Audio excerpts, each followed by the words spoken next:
Okay, so to talk about the preliminary practice of going for refuge, where you are accumulating many of the mantras of the refuge mantras, and also meditating very deeply about the meaning of refuge.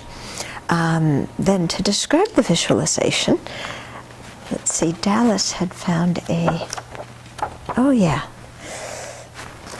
very nice photo here. Can you zoom the camera in?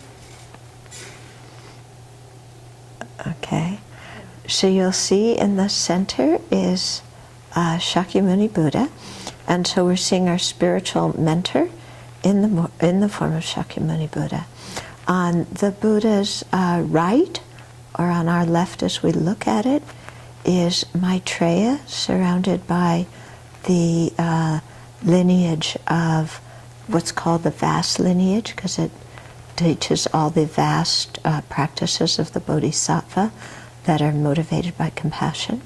On the Buddha's left, or on our right as we look at it, is Manjushri, surrounded by all the Buddhas of the profound lineage that specialize in teaching emptiness. And then here it's above the Buddha, but it's actually kind of when you're visualizing it 3D, then it's behind the Buddha, is Vajradhara, surrounded by the lineage teachers of the blessings of the practice, who give the tantric initiation. And then in front of the Buddha, it's very small here, but you would have your own teachers, okay, with your root teacher in the center, surrounded by all your other teachers. And then here again, it's done 3D, but this is actually on a throne, although I don't think there's any fault in doing it, where they're below. But you have immediately below the Buddha, you have the four great highest class tantric deities. So Vajrabharava, Chakra Sambhara, Kala Chakra, and Guhya Samaja. And then you have a row of, there's 4 rows of deities, one for each of the classes of Tantra. Then a row of Buddhas that include the 1,000 Buddhas of the Fortunate Eon, the 7 or sometimes 8 medicine Buddhas, the 35 Buddhas, all the other Buddhas.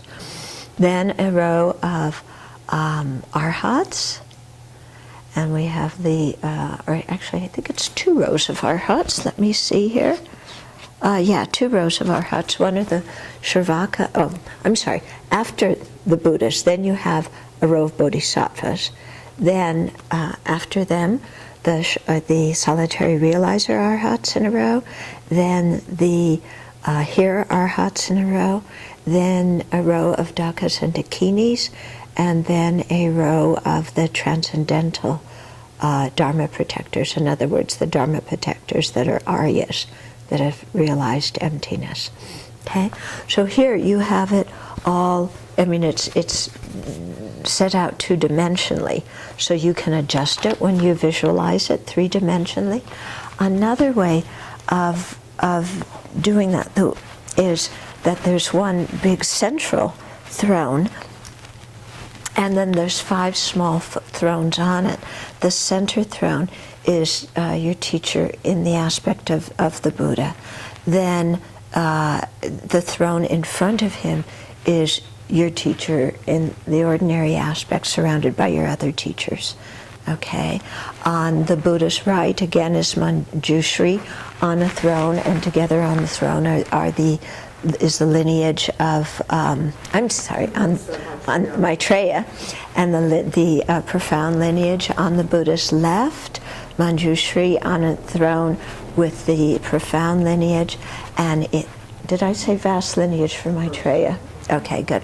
And then on the back throne, Vajradhara with the lineage of teachers. It's called the blessings of the practice. Okay, so the idea here in visualizing all of them is that the way you're supposed to think is that you start with the Dharmakaya mind, that is the omniscient mind that each Buddha has, and of course the emptiness and true cessations of that of those minds.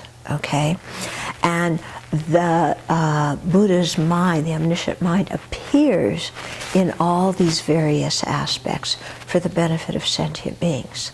Why? Because sentient beings have different dispositions, different tendencies, different preferences, different likes and dislikes. And so in order to communicate with us, the omniscient minds appear in all these different aspects because we're very attached to form and color, and we see people and things like that. So they have to appear in these different ways to communicate with us.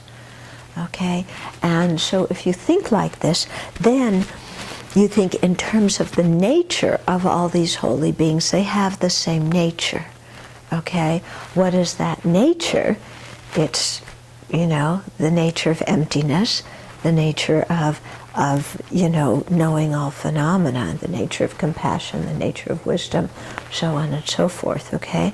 So they share the same nature, but they're appearing in these aspects in order to communicate with us. And so if you see all of them in that way, then your mind doesn't make divisions so much between, well, I take refuge in this one, but I don't take refuge in that one. This one's a good guy, but that one's a bad guy. Okay, but instead you see them all as working towards your benefit, but they all work to benefit you in slightly different ways. Okay, and so you'll notice when we do the soak offering, for example, on the lunar 10th and 25th, when we offer to each group, there's a particular request that we make, and so that request corresponds with how that particular group benefits us. Okay, and in addition, we can think of how the Buddha appearing in these different aspects, how one aspect can benefit us in a particular way more than other aspects can, and then the other aspect can benefit in a way that the previous one can't, and so on and so forth. Okay, so it's kind of like, the omniscient minds wearing different costumes or clothes to do different activities or to communicate with us in different ways. Okay? But thinking like this helps us, first of all, to overcome the grasping at inherent existence, as if all these figures are individual people. Okay? And it also helps us to really see that they're all one nature and working for us in a mutually complementary way. Okay? Okay. When you do the visualization, do it as best as you can, but don't expect yourself to get all the figures immediately clear. Okay? It's like when you walk in a room full of a lot of people, you don't see everybody clearly. You might pick on, you might pick out the person who's leading the activity and focus more on them, and then you just have an awareness that the other people are there. Okay, sometimes shifting your focus to one person or one group or another according to what's on the program of events at the activity that you're attending. Okay. Another way, if you feel that this visualization is just too complicated, is just to visualize the Buddha, as one figure, and see the Buddha as the embodiment of the Buddha, Dharma, and Sangha. Okay? So, this was in the book, The Mystical Arts of Tibet. I'm sure there's other pictures as well that you might be able to find some online for the people who aren't here.